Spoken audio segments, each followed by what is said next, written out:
Hello students, कैसे हो आप सब। मैं हूं शिफाली और वेलकम है आपका मेरे चैनल शिफालीज क्लासेस में।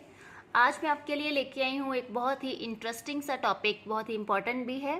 सबसेट्स, क्लास 11 मैथ्स का चैप्टर है सेट्स, उसका एक टॉपिक करेंगे आज हम, सबसेट्स। तो जैसे कि आप स्क्रीन पे देख सकते हो, मेरे पास दो सेट्स हैं। एक्स है set of all the students in your school. X जो सेट है वो आपके स्कूल के सारे स्टूडेंट्स का सेट है, ठीक है। जितने स्टूडेंट्स हैं उनका एक अमाउंट लिखा, एक वैल्यू लिखा और उसका सेट हो गया X. Y is the set of all students in your class, और वाई एक सेट है जिसमें आपकी क्लास के स्टूडेंट्स का सेट है। तो देखो, ये आपको क्लियरली समझ में आ रहा है एक चीज़ कि अगर कोई स्टूडेंट स्कूल में पढ़ता है, ठीक है, तो वो किसी पर्टिकुलर क्लास में तो पढ़ता ही पढ़ता है, तो y के जो एलिमेंट्स होंगे वो x में तो जाएंगे ही जाएंगे, ठीक है। सपोज x में जो है, एक स्कूल में 1000 स्टूडेंट्स हैं, ठीक है, 1000 स्टूडेंट्स हैं और इसमें 1000 एंट्रीज आ गई फिर। और y जो है, इसमें आपकी क्लास के कोई 60 स्टूडेंट्स हैं। तो जब हम इन 1000 का सेट बनाएंगे तो ये वाले जो 60 एलिमेंट्स हैं, ये वाले जो 60 स्टूडेंट्स का रिकॉर्ड है, ये इनमें जाएगा, ठीक है, ये इसमें कंटेन्ड हो जाएगा। तो ये क्या हो गया, y क्या हो गया, सबसेट ऑफ x। सबसेट यानी कि स्मॉल सेट, छोटा सेट, x का सबसेट हो गया, मतलब x का एक पार्ट हो गया, ठीक है। इसको डिनोट कैसे करेंगे, हम लिखेंगे कैसे, y, ये एक साइन होता है, ये होता है सबसेट का, y सबसेट x। इसको रीड कैसे करेंगे, y is a subset of x, या फिर हम कह सकते हैं y is contained in x, मतलब उसमें वो कंटेन्ड है, उसके अंदर वो सारी एंट्रीज हैं। तो डेफिनेशन क्या हो गई, अगर हमें प्रॉपरली एक डेफिनेशन देनी पड़े तो डेफिनेशन क्या होगी सबसेट्स की, a set A is said to be subset of set B if every element of A is also an element of B। अब A को हम सबसेट, कोई भी सेट मेरे पास A है, उसको मैं कब कहूँगी ये किसी B का सबसेट है, अगर A का हर एक एलिमेंट B में आता है, ठीक है। अगर A का हर एक एलिमेंट B में आता है तो मैं क्या कहूँगी कि A क्या है, सबसेट ऑफ B, ठीक है।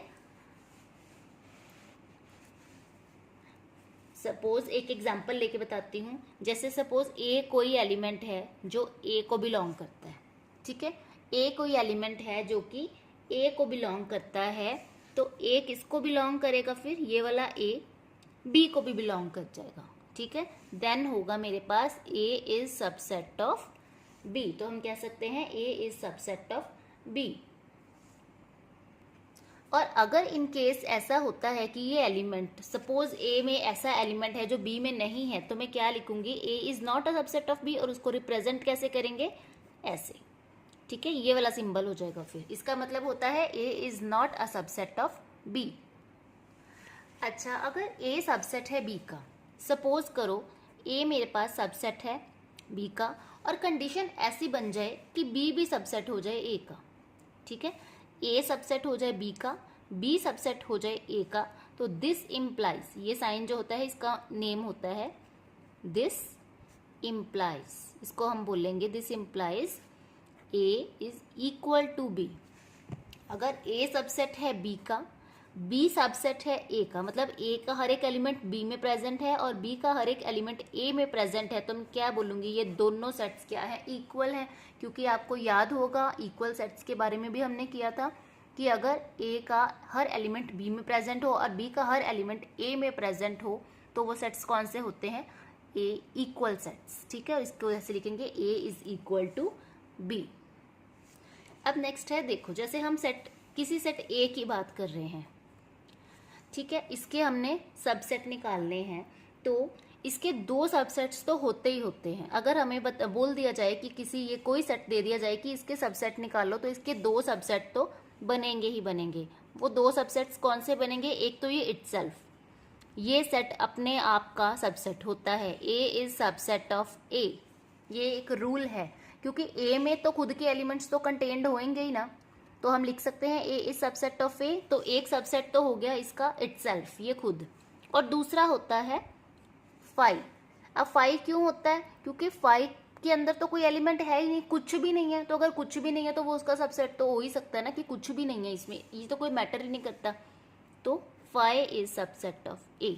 तो जब भी आपको सेट्स के सबसेट निकालने आएंगे तो ये याद रखना है, फाई एक सबसेट होता ही है और ए खुद भी अपना सबसेट होता है। अब इस चीज को हम एग्जाम्पल से देख लेते हैं। जैसे मैंने 2 एग्जाम्पल्स लेके बताई हैं। फर्स्ट है, set Q of rational numbers is a subset of set R of real numbers. देखो R हमारे पास कौन सा सेट है? सारे के सारे रियल नंबर्स का। अब हमें इतना भी पता है कि रैशनल नंबर्स भी तो रियल नंबर्स का ही पार्ट होता है। तो अगर हम रैशनल नंबर्स का एक सेट बनाएंगे Q, तो वो किसका सबसेट हो जाएगा? R का। तो इसको हम ऐसे लिख देंगे, Q सबसेट ऑफ R। ठीक है। अब सेकेंड एग्जाम्पल मैंने ये लेके बताई है कि सपोज मेरे पास सेट A है जिसमें कौन से एलिमेंट्स हैं? A, E, I, O, U। और B एक सेट है जिसमें कौन से एलिमेंट्स हैं? A, B, C, D। अब A देखो, A सबसेट नहीं है B का, क्योंकि A का हर एलिमेंट B को बिलोंग नहीं कर रहा। A है, E नहीं है। ठीक है, देख पा रहे हो आप? ऐसे ही B भी A का सबसेट नहीं है, क्योंकि B के जो एलिमेंट्स हैं वो भी सारे के सारे A के अंदर नहीं है। ठीक है, तो इन दोनों से आपको क्लियर हो गया होगा कि सबसेट्स और सेट्स का सिस्टम क्या होता है, कैसे एक दूसरे के वो सबसेट हो सकते हैं और कैसे वो एक दूसरे के सबसेट नहीं हो सकते। अब इसके नेक्स्ट चलते हैं। सपोज मेरे पास ऐसे ही कोई दो सेट्स हैं, A और B। ठीक है, ये दो सेट्स हैं। अगर A सबसेट हो B का, हमारे पास A एंड B हैं। ठीक है, अगर A सबसेट हो B का और A और B आपस में इक्वल ना हो, ठीक है, एक तो हमने किया था ना कि वो सबसेट हो, वो इक्वल भी हो सकता है।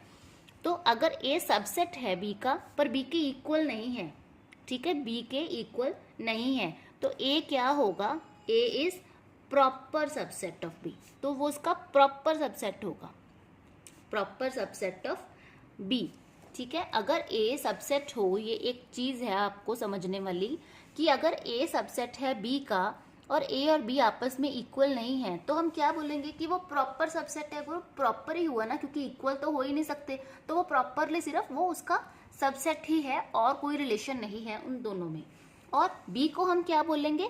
B is superset of A। ठीक है, B क्या हो जाएगा? Superset of A। If A is subset of B और A not equal to B हो, तो A क्या होगा? प्रॉपर सबसेट ऑफ B और B क्या होगा? Superset of A। अब जैसे ये एग्जांपल है, A है मेरे पास सेट 1 2 3, B है 1 2 3 4। अब A B के इक्वल नहीं है पर A सबसेट है B का, तो A क्या हो गया? Proper subset of B। अब नेक्स्ट है, अगर किसी सेट में सपोज मेरे पास एक सेट है A, उसमें सिर्फ एक एलिमेंट है, only one element is there, तो हम A सेट को क्या बोलेंगे? वो कौन सा सेट हो जाएगा फिर? Singleton set. ठीक है, अगर किसी सेट में सिर्फ एक एलिमेंट हो तो वो कौन सा सेट हो जाता है? Singleton set. तो आज की वीडियो में इतना ही। कैसे लगी आपको मेरी वीडियोस? प्लीज़ बताएं ज़रूर, कमेंट करें और मेरी वीडियो को लाइक शेयर ज़रूर करें। Thank you.